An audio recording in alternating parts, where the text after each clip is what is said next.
안녕하세요. 반갑습니다. 운동하셨나요? 네, 운동하기 딱 좋은 날씨, 독서하셨나요? 책 읽기 딱 좋은 날씨입니다. 운동과 독서로 몸과 마음을 채우고 나면요, 우리한테서 자연스럽게 학교 갔다 돌아온 아이에게 칭찬이 나올 수밖에 없습니다. 엄마가 기분이 좋고 편안하고 여유가 있으면요, 아이의 잘하는 아주 작은 일도 커 보이고요, 아이의 큰 흠집, 지적사항도 작아 보입니다. 그런 마법, 매직을 경험하는 그런 가을이 되셨으면 좋겠습니다.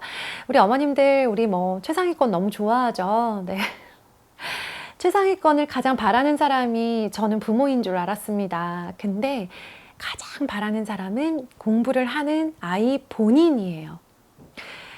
공부를 잘하고 싶어 하는 그 아이를 같은 마음을 품은 부모가 도와주는 것 뿐이에요.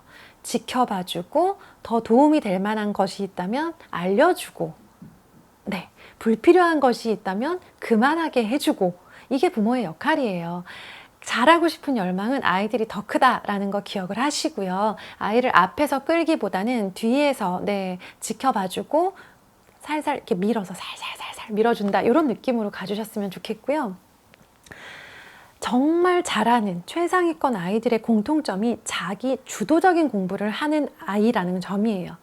이유를 알고 시키셔야, 이 원리를 아셔야만 나중에 어떤 고민되는 상황에서 아, 그렇다면 이거구나 라고 어머님들이 흔들리지 않을 수가 있어요. 이유를 모른 채 아, 자기주도적이어야 공부를 잘하는구나, 이렇게 그냥 이걸로 마치 암기하듯이, 이해를 못하고 암기하듯이 그냥 알고만 계시는 경우에는요, 나중에 어떤 선택의 상황에서 흔들릴 수가 있고 아이가 힘들어할 때 도와주기가 굉장히 힘들어져요. 그러니까 원리를 설명할 테니까 잘 들어보세요. 자, 최상위권 아이들 중에서, 그러니까 상위권 중에서 공부를 안 하는 학생이 있습니까? 노력을 안 하는 학생이 있을까요?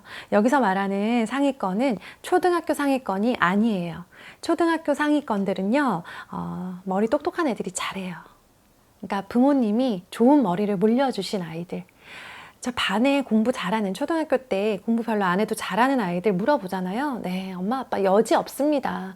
의사쌤 아니면 교수, 네, 이런 정도의 어떤 전문직을 가지고 계신 분들의 아이들이 확실히 잘합니다. 자, 그런 거 말고요, 본인의 실력, 진짜 제대로 실력, 머리만이 아니라 노력과 실력으로 최상위권에 오른 아이들의 특징은 고등학교 때 잘하는 아이들이죠. 자, 고등학교 상위권 중에서, 상위권은 다 같이 죽어라고 공부를 하는데 그 중에 일부만 최상위권이 됩니다. 네, 어디 과외를 받은 걸까요? 그게 아니고요. 어느 학원을 다니냐고요? 그게 아니고요. 이 아이들은 다 다른 학원을 다니고 있고 다른 과외를 받고 있겠죠. 안 하는 아이들도 많아요. 왜냐? 정말 최상위권 아이들은요, 굳이 과외나 학원이 필요 없는 경우도 많기 때문이에요. 그러면 상위권이 다 같이 공부를 하는데 그 중에 누구는 최상위권이 되고 누구는 상위권이고요. 누구는 공부한 시간 대비 효율이 정말 높고 누구는 공부한 시간에 비해서는 성적이 안 나오는 편이 되는 이 미묘한 차이를 제가 정말 많이 고민을 하고 생각하고 찾아보면서 나름 내린 결론을 좀 공유해 드리려고 합니다. 메타인지에 주목하셔야 돼요. 메타인지라고 하는 것은 내가 무엇을 알고 무엇을 모르는가를 정확하게 알고 있는 아이, 파악하고 있는 아이를 말하는 거예요. 내가 영어 단어를, 수능 0단어가 8,000개 정도 됩니다. 8,000개의 단어 중에서 내가 몇 개의 단어를 알고 있고, 즉 내가 아는 단어는 무엇이고 정확히 모르는 단어는 무엇인지 파악하고 있는 아이의 경우에는 영어 단어를 외우는 시간이 한정적이다라고 할 때 이미 알고 있는 단어가 아니라 잘 모르거나 자주 잊어버리거나 처음 보는 단어부터 공부를 시작을 해요. 자기의 부족한 부분을 스스로 메우는 거예요. 그런데 이 메타인지가 발달하지 않은 친구들의 경우에는요, 내가 8,000개의 단어 중에서 모르는 1,000개가 있음에도 불구하고 알고 있는 7,000개에 집중을 합니다. 7,000개를 더욱더 열심히 외우면서 시간을 보내고 1,000개가 모르고 있어요. 1,000개를. 그럼 1,000개의 구멍을 메우지 못한 채로 시험을 보기 때문에 이 친구들은 7,000개를 죽어라고 열심히 공부를 해놓고 이 1,000개 때문에 결국 계속 오답이 나오는 거죠. 자, 다른 과목에서도 모두 같아요. 즉, 공부를 해야 하는 양이 100이라고 한다면 100 중에서 내가 부족한 1과 2를 찾아내는 아이들이 그걸 메꾸면서 최상위권이 되는 거고요.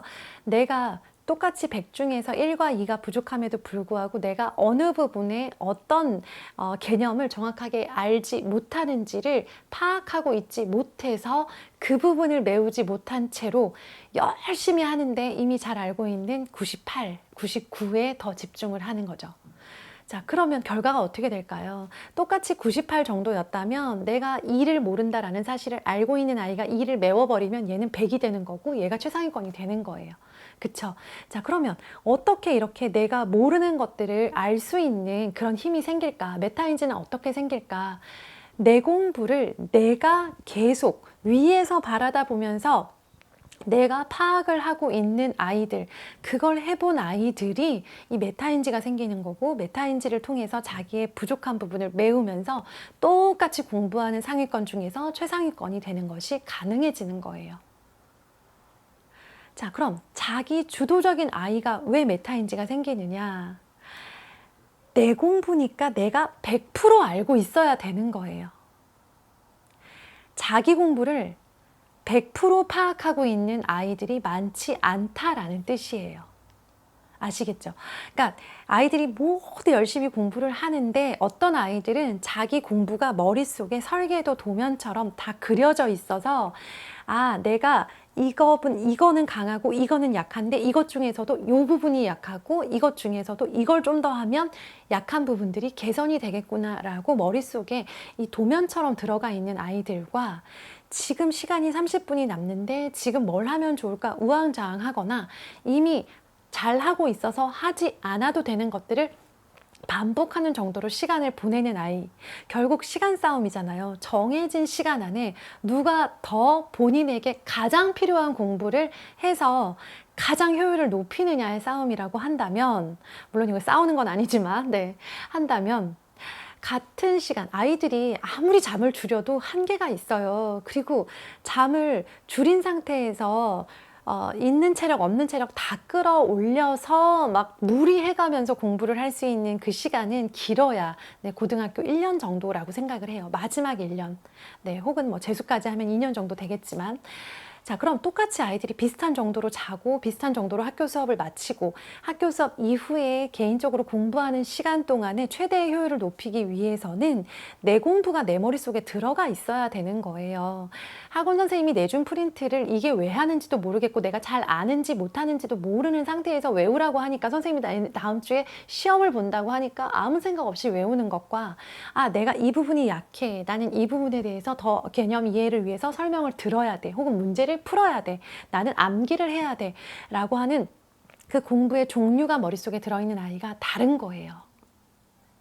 아시겠죠? 그러면 고등학교 때 자기 공부의 도면이 이 안에 들어가 있으려면 중학교 때 뭘 해야 될까요? 중학교 때는 이 도면을 내가 무슨 공부를 해야 되는지 내가 계속 위에서 바라다 보고 있는 연습을 해야 되는 거예요. 잘하지 못해도 돼요. 그걸 다 메울 수 없어요. 언제 메워요? 그거는 고등학교 때 내 부족한 점을 내가 메운다라고 생각하고 고등학교 때 내가 무엇이 부족한지를 알기 위해서는 내 공부라고 하는 설계도가 어떻게 생긴 건지 내 공부 전체가 무엇과 무엇이 내 공부인지를 내가 알아야 되는 거예요. 수행평가를 경험하죠. 모든 과목의 수행평가를 다 보는데 머릿속에 국어만 있어서는 안 돼요. 영어만 있어서도 안 되고요. 국어는 이거고, 네. 뭐 기술 과정은 이거야. 수학은 이렇게 되는 거고. 그러면서 내신 평가, 지필 평가에서는 뭐뭐뭐를 보는데 그것 중에서 이 과목의 특성은 이렇게 공부해야 되고 수학은 이렇게 공부해야 되고 하는 공부 방법들을 완벽하지 않아도 좋으니까 본인 스스로 나만의 공부법을 하나 설계도 도면이라고 하는 전체 안에다가 넣어 놓는 거예요. 하나씩 채워가는 과정이다라고 생각을 해야죠. 그러면서 아이들이 이제 고등학교 때 공부해야 되는 것들을 연습하고 있는 시간이다라고 생각을 해주시면 되고요.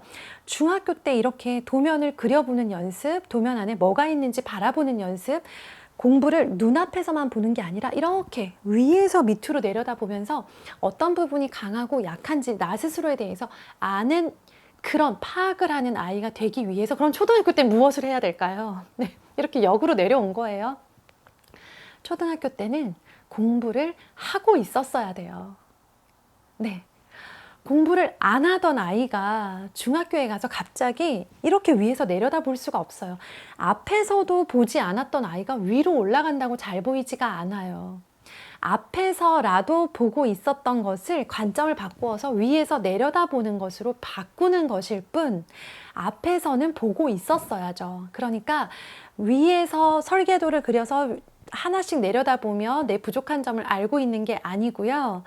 오늘 해야 되는 것을, 약속한 것을 지키기 위해 노력하고 매일매일 하기로 한 것들을 하기로 지키고 하면서 나 스스로 공부를 해나가는 것에 대해서 아직 정확하게 왜 해야 되는지는 모르겠지만 하기로 한 것은 성실하게 한다 정도의 느낌으로 하고는 있으면 되는 거예요.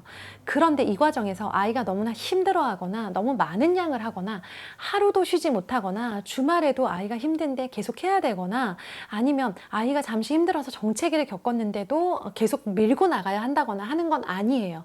하지만 하고 있는 상황, 뭐라도 버스에서 내리지 않고 하고 있는 상황이어야만 앞을 보던 아이가 이제 중학교에 되어서 위에서 보는 연습을 한번 해보는 거고요. 이 연습을 했던 아이들이 위에서 내려다 봤을 때 고등학교에 와서 내가 위에서 보니까 이렇게 이 부분이 약하구나, 이게 강하구나 라는 걸 볼 수 있게 되는 거예요.